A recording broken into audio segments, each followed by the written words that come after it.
Welcome back to the Chasing Tone podcast. I, of course, am Brian Wampler. And today, I'm with my good buddy and friend, Blake Weiland again. We talk about how to be a better performer, how to get, quote-unquote, up for a show, and why that's just simply not me.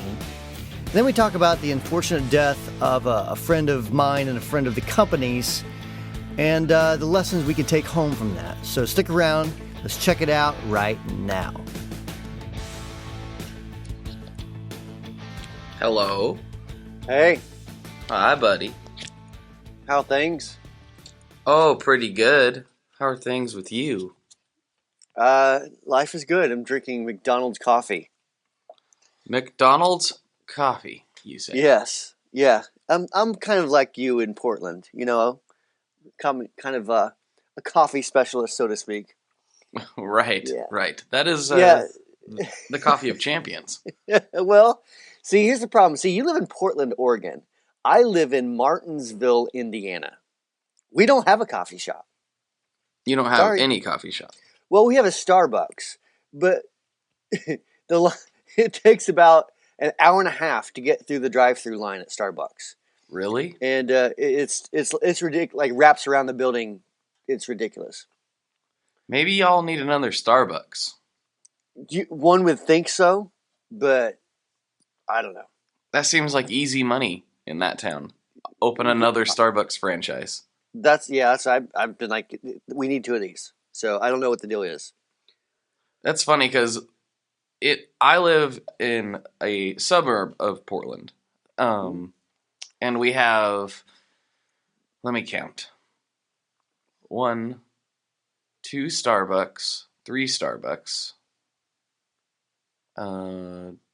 2 Dutch Brothers, which is a local chain, and at least Not to be 3 confused with small the Dutch outfits. oven.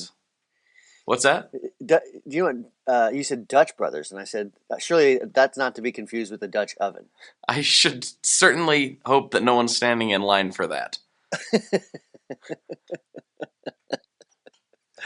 Oh, jeez. Yeah, I know. I'm still a 14-year-old at heart. I can't help it. I believe it. I believe it. The more we talk, the more I realize that's true, and I'm okay with it. I'm I'm embracing. totally okay with it because I- I'm only it's a- 15 at heart. Yeah, I just embrace my inner child. You know, I can't. I'm not going to try to be a grown up. I'm tired of adulting. I'm tired of grown up. Oh, adulting's You know? way overrated. What has it ever got you anyway? Say again? What has adulting ever got anybody anyway? I don't know. I Yeah. don't know. Anyway. So I have a question from a user this week. A user. Yes. He's a user of the podcast. He doesn't.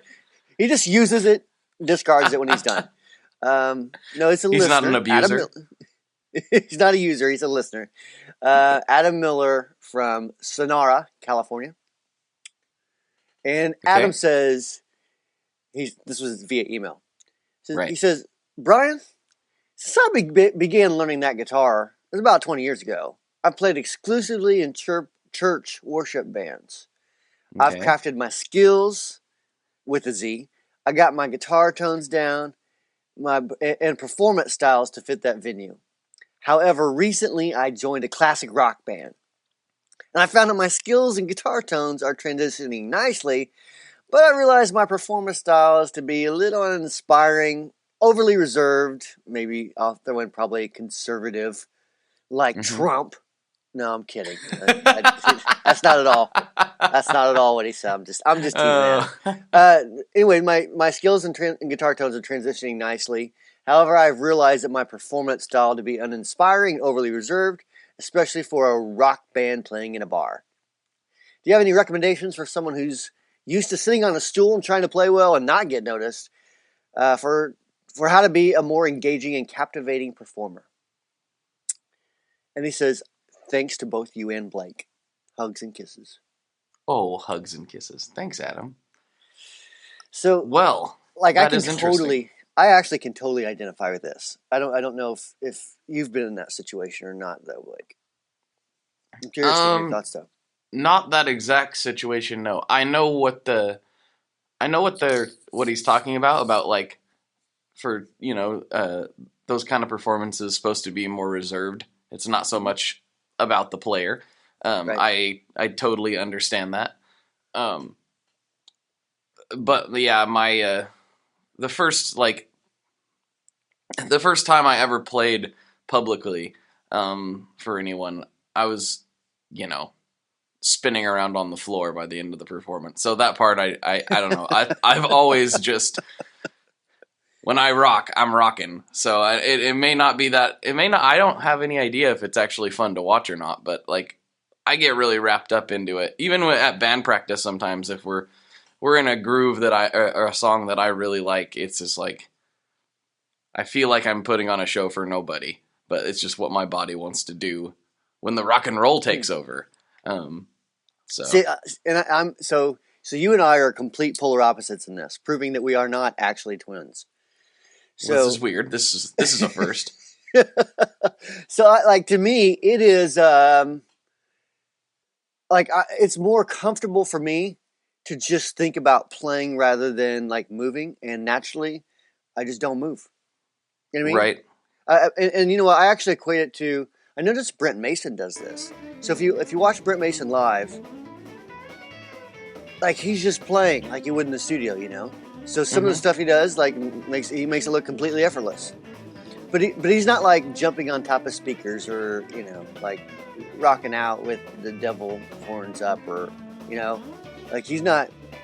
That doesn't make any sense. It made sense in my mind. I don't think that made sense to the listener. So I'm thinking he's not rocking out with his hair blowing in the fan in front of the monitor or anything, right? And so so here's what I'm saying. Right. That's probably completely a terrible description. But anyways, he's not you in the Hairtortion video. That's right. He's not me in the Hairtortion video, and that's not me in the Hairtortion video. Like if I'm playing with a band, I have to if we're playing out, I have to consciously make myself move, or else I will literally just sit there and stare at my pedal board the entire time. You're like a shoegaze player who's not shoegazing. I'm like a shoegaze player who's not shoegazing, And it's not. I don't even know why. I think if anything, it's because I'm more focused on what I'm playing, what I'm going to play next. Like I'm much more focused about how it sounds, what the idea of the song is, and what's good. Like I'm thinking, you know what I mean, rather than enjoying. Does that make sense? Yeah, it does. And I think honestly, that's probably. Looking back, that's probably a big part of why I didn't stick with the Nashville thing. Well, not why, but I mean that's a part of it. Because I'm just not a performer. I'm just not a good performer like that. I'm really not. But yeah, I don't. Do you? So you've played out 1,000 times more than I ever have or will. Do you do want to? I'm sure as much as you're focused on playing your parts right, you do want to put on a show though for the people who want to see a show. Do you have a way of kicking yourself into gear a little bit to at least kind of tilt your guitar neck up or something once in a while? So if it's just if that's just not your normal you, like you're saying, your normal you is. If you're into it, you may be swaying back and forth, you may do the moonwalk and not even think about it, Totally. And so, if I'm being just a normal me, I'm looking at my overdrive pedal thinking, I wonder if I should bump that nut tone up to 12 o'clock instead of 11:30, Right. So that's the natural me. That's the normal me if I'm playing. But if I know I'm in a performing situation where I have to put on a show, what I've found to do is I have to actually pretend I'm someone else. I have to think, how would WWB do? Or BD? What would Brad do? Brad Paisley do? I mean, I have to be what would George Lynch do in this situation? Right. So, and really, that's how I have to look at it. Because it's so unnatural. That I kind of have to pretend I'm someone else, or else it suffers that it's terrible. And so, like I said, going back to, I'll be the first to admit I'm a terrible, terrible performer as far as entertainment goes. You know, Yeah. because Yeah. it's just I it's not natural for me. Like even doing the hair distortion video, that was so odd to me. It felt so weird because it wasn't naturally me. Right. You know, I mean, Well, I don't know. Like I'm pretty wired. Like when you're talking to me in person. But when you put a guitar in my hands, like play the song, I'm a thinker and not a performer. Isn't that I weird? could use some of you, because like if I get a guitar in my hand and I'm like playing in a band, and it's especially true if it's like a song I really like. I just like I can't help it. I don't know why. But it doesn't help my guitar playing, though. I should say that. Like I'm playing much sloppier and much worse than if I really paid attention to what I was doing. Right. So it's not necessarily a bad thing, especially for, getting it to sound right. But, as we've talked about before, I kind of come from this, punk rock background where everybody was throwing themselves around stage. Right. And so Well, that, bands I would go see, that's what they were doing. They were just up there, Right. just rocking and like running into each other and things like that. And But see, and that's not a bad thing at all. I mean, I think that's kind of how we start finding ourselves. I hate to say it that way, but like maybe Adam, maybe you're just more of like a studio guy, or maybe you know what I mean. Like, and it's fun to play in a bar. I mean, I play in bars every now and then, but I know that I'm not going to be the best guy for the gig whenever whenever Metallica calls me up, like, hey, we need a backup guitar player. I'm not going to be the best guy for that gig. Is that why you turned it down? You were going to play with them at the Grammys, but my wall was broken. Couldn't get my wall to work. Yeah, that's understandable. You got to have it to nail that real guitar player tone. Well, I mean, that's what a real guitar player has. So, you got to have the wall. Got to have it on at all times. Yes. Yeah. So what you would suggest to Adam in this particular instance would be to try to think of somebody he thinks is a good performer, and try to emulate that to some degree. To some degree, I mean, and of course you're gonna have to figure out a way to do it so it looks natural. So like you don't want to overthink that aspect of it. I mean, like let me try to think of an example. So if I'm trying to be Brad Paisley, I'd think in my mind, okay, I know what he does. Not be Brad Paisley, but like if that's the guy I have in my mind when I'm playing, I know. All right, well, I know that he walks around, and I know he's kind of laid back. But he kind of walks around, and he plays some stuff, and looks at this person. So I'm just going to be kind of laid back. I may walk around a little bit, and I think of it more in terms of style rather than okay. So what does he do at this part of the song? You know what I mean? Right. Well, that's the part that he sets his guitar down and he bows to the crowd. So that's what I got to do. No, that's not what I mean. So it's more like stylistic, I guess. So Okay. if you're thinking like style, it's the difference between Bruno Mars and Sebastian Bach from Skid Row, probably the greatest rock band of all time. So totally different, both equally entertaining. Mm-hmm. Yeah, that's true. Do you like my analogy there? Yeah. I don't know if I will agree with the greatest rock band of all time statement, but Well, that's just because you're wrong, so that's okay. I mean, everybody can be wrong sometimes, and you're I wrong haven't been wrong since this one time where I thought I was wrong. Well, now And you're then I wrong was twice. actually right, so I was wrong for thinking I was wrong. Well, now you're wrong 3 times then, because Skid Row is probably the best rock band of all time. Man, you're old. Actually, I do like Skid Row. I ain't gonna even play that I don't like Skid Row. I do like me some Skid Row. So, anyways, I don't know if that helps, Adam. What would you add to that? Like, what would you do if you wanted to be totally different than what you normally are?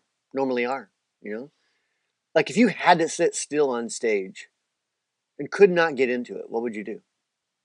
I think I can definitely do that. It's not like it's impossible for me to to like kind of sink into the background and be reserved. The easiest way for me to do that would be to play songs I don't like. But Yeah. but I don't do that in the studio. I really enjoy recording in the studio a lot, and I don't do that because then I'm more like you. I'm thinking about the part. So Right. it's like I got to get this right, and by me flailing around, it's not going to help the recording. So So when you are in the studio, you don't move around as much. Like you are more hyper focused on the part you're playing then. yeah, I have to be because I'm not a very good guitar player. So it's like I have to really think about it in order to get the take right. I don't want to waste everybody's time, and I do anyway because I'm the guy that's like, oh, I need another one. But So the difference do. there is that you're thinking in the studio, but whenever Mhm. you guys are just jamming, you're not thinking in any way. You're just tuned into the music. Yeah, I'm just feeling it. It would probably benefit me to think about it a little bit more when we're practicing, so that it's more like practice instead of me just having a good time. So what you're saying is your recommendation would probably be to stop, like to Adam. If you're talking to Adam, you're like, Adam, like what you do when I sit on the stool, it's awesome, love it. But when you get with the rock band and you're getting your Leonard Skinner on, you're going Just to feel it. have to, huh? Just What? feel it. Yeah, Just you know. yeah, like stop thinking and just get into three steps. You know? Hmm. Yeah, and even I'll go so far as to like I have a little more room in this because there's 3 guitar players in the band, but Right. like I kind of identify my sort of role in the band as like the You're the scout rhythm. mom. What's that? You're the scout mom, aren't you? In the band. Yes, that's me. No, I'm kind of like the rhythm slash texture guy, and then my buddy Jess, he's more of the lead guy, and then Mhm. Leon, who everybody knows at this point, he's like kind of, I'm not sure, he's like in between me and Jess. Like I don't do very many leads.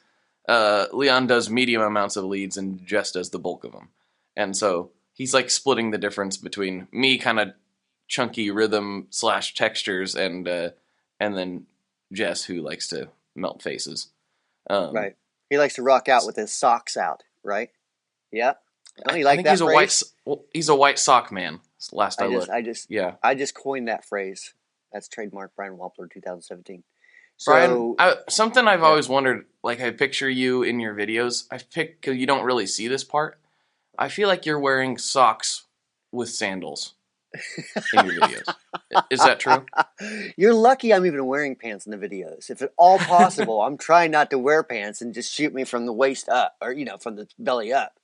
Right. But sometimes it gets in some of my legs. I'm like, all right, I guess I got to wear freaking pants in this one. But I'm not putting on jeans. I'm just going to put on some sweatpants or something. Screw Yeah, it. you got the breakaway pants. So Yeah. as soon as the video's over, you can just ditch them. Give to my skivvies. Yep, Hmm. that's exactly right. No one's ever asked me that before, but that is pretty accurate. Yep, I'm just a And that's why comfortable you laid do back what you dude. do. No That's what I do. What wonder. I do. Yeah, I just had an epiphany. You in the last one we were recording and talking about high school and how you were a bad employee and stuff. Yes, Um, you weren't a bad employee because you were a bad employee. You just didn't want to wear pants. I was a bad employee because they're like, you've got to put some pants on. I'm like, hey, if I'm going to be here all day, I'm not wearing pants. I've You got to know? be comfortable. Yeah, you can't take that away from me. You're already putting me in this prison 8 hours a day. You know. Yeah, you were a bad student and a bad employee because of your refusal to wear pants, and this is all starting to come together now. I Yep. understand. So I think we've answered that for Adam. I have one more thought for this particular podcast Okay, tell me more. and this kind of starts on what you and I were, kind of goes back with what you and I were talking about this morning whilst I was trying to pick up my luscious coffee Mm-hmm. from the coffee shop, aka McDonald's here in Mm-hmm. Martinsville. Mickey Anyways, D's. yes. So we were talking about. Oh shoot! It just totally escaped me. I hate when that happens. Like it's just poof, gone. Okay, I got it. It's back. So we were talking about how, and I don't want to I know we've talked about this before, but I think it's important to clarify this, and especially in light of something that happened recently. How it's important not to confuse your passion with, not to be so strict on what your passion is and how to make money from it. You know what I Right. mean? So, here's why. So, to everyone that's listening to this, here's why it's important. So, a close friend of our company's, and close guy of the company, he actually was extremely unhappy with his. From what I understand, I haven't talked to his wife, but from what I can gather, he was unhappy with his professional situation and musicianship and stuff. And I don't know what else is going on, but apparently he took his life. And so I'm sitting here thinking, holy crap, the last Facebook post I saw was him talking about how he was he just was quitting music. He couldn't get anywhere. He was tired of the business of music, and he didn't know what to do with his life because for 30 years that had been his life. It's like I don't even know what to do. You know, I don't even know where to start. And to me, it's just extremely sad because here we have a guy who, was really talented, and I think he confused. I'm just maybe not even just him, but just to the person that's confusing. Like doing something with your life in music. I think that could be everywhere. So if you're the guy out there who is hyper focused, you're like, I'm going to be a musician, or I'm going to quit life. I would implore you to not think of it in that way at all. Do you have any thoughts, Blake? Yeah, I mean, we've kind of talked about it before, and I'm not going to Right. pretend to know exactly what's going on here, or pretend to know how to understand how a person in that situation feels.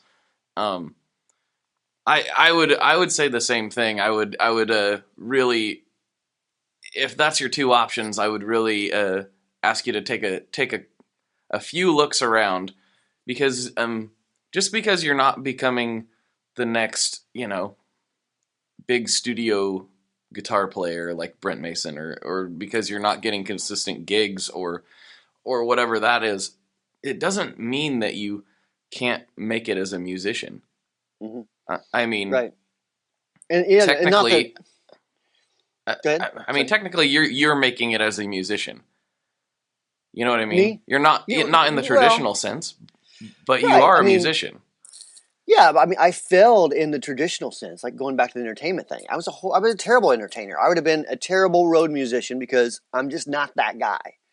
So, what else do I like to do? Well, I like to work on pedals. That's kind of fun, and it allows me to play guitar when I work on pedals. So Hmm. it's still pretty cool. It's not exactly like you know, it's not exactly what I wanted to do, but that's okay. Like, it's still better than a lot of other things. Like I am not the guy that could be doing a factory job. That's not me.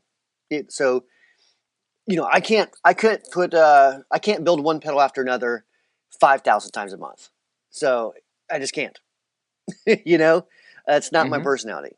Um, and I'm also not the guy that can manage 80 people in a manufacturing sense, right? So that's Right. why I've always used USA manufacturers, but I've always used different manufacturers. Here in America. But that's because that's just I know that if I'm the guy doing it, things are going to suck. So and really the only reason why I bring this whole thing up is not to convince people to like make follow their passions or dreams or whatever. It's basically I've got a platform here and I don't want to see another friend commit suicide because they didn't get exactly what they want. You know? Right. So Right. like it's my platform, damn it, and I'm going to use it. So if you're the guy that is miserable, and you're like so miserable that you feel like you need to take your life, like stop, and please go talk to somebody because Hmm. that's a permanent solution to a temporary problem. Yeah, you don't get to you know have a rebuttal to that. That is that's the final thing. And there again, like I said, I don't want to pretend to know what somebody is going through in that situation. I've known people that have also taken that path, and it's a really hard thing for everybody. And I don't know what they're feeling. It's hard. It's a little bit hard for me to talk about. Right. I don't necessarily like to talk about things that I don't have some semblance of an idea, but Right. I can say that the path that you're going on, it always changes. I never would have thought ever, 2 years ago, 2 or 3 years ago, that I'd be sitting here doing this on a regular basis. Right. Like, I just, you never know what could come next, and it might take just kind of a different mindset. Like, no, I can't be a rock star, but I'm involved with music in a way that makes me very happy. Right. So, and I think that could be you might find a way to be involved with the thing that you really enjoy in a different way than you expected. Sometimes it just takes taking a couple steps back and gaining a little perspective on it. And I would urge anybody to try to go that route before they, seriously hurt their family. I agree. And with that, I think that's a good place to stop for today. So thank you, Blake. Yes. Blake, I don't think we've done this for a while. So where can people find everything that you do, and explain, just real quick, explain about your podcast and how it's different than this and why other people should check it out. I don't think I've given you a good plug. We haven't done that in quite a while. So I run the... Yeah, okay. Thanks, Brian. I run the Tone Mob podcast, and it's different than this in that I'm talking to a different person in the gear industry every week, for the most part, and I sit down and I interview them. I have some set questions, but mostly it's just very conversational like this, but I'm talking to somebody new every week, and we're learning things about all these guys in the industry. Brian's been on. Guests. Yeah, good you guests. Have better guests than me for sure. But I mean, like, you have great. Of course, I'm your guest. Of course, they're better. I mean, you have cool people on your podcast. Yes, in fact, the next one to drop will have another appearance by Mr. Robert Keeley. That's right. I remember that day. Yeah, he stopped by the Tone Cave. We talked about guitars and world domination. And you rocked out with your socks out. I wasn't wearing socks. That's going to stick somewhere. Somebody's going to use that. I'm confident. But yeah, so you can find me at tonemob.com. It's on iTunes. It's on pretty much any podcast app that you could want to use. And the other thing is, let's see. Frog in my throat. There's the Tone Mob Facebook group. And if you search that on Facebook, you'll find it. I'm at the Tone Mob on Instagram and all the other social places. Instagram's probably my favorite though, so that's where you'll find me most active. If you're the guy that's looking for more podcasts to listen to add to your app, you should definitely check Blake's stuff out. And just know that he's a handsome fellow as well. So he has the beard that all of us crave to have, and the hairline. Oh, that is not true. That is totally not true. No one craves my beard. It's barely passable. It is much better than mine. So, all right, man. We'll talk to you next week. All right. Bye. Bye. So thanks again for listening to the Chasing Tone podcast. I hope you liked this particular episode. If you did, I would beg you to please leave a iTunes review on iTunes. That helps us attract more possible listeners and other people that might be looking for a podcast such as this. If you have any questions or comments, as always, you can email podcast@wamplerpedals.com. You can email Blake directly at info@tonemob.com if you have a question you feel might be better for him. And like he said at the end of the show, make sure you check out his sites and his Facebook pages. He's got a really great Instagram as well. And of course, you can check out our Facebook pages. our Facebook group page called Wampler Tone Group, and of course our main page, the Wampler Pedals page. So thanks for listening, and we'll talk to you next week.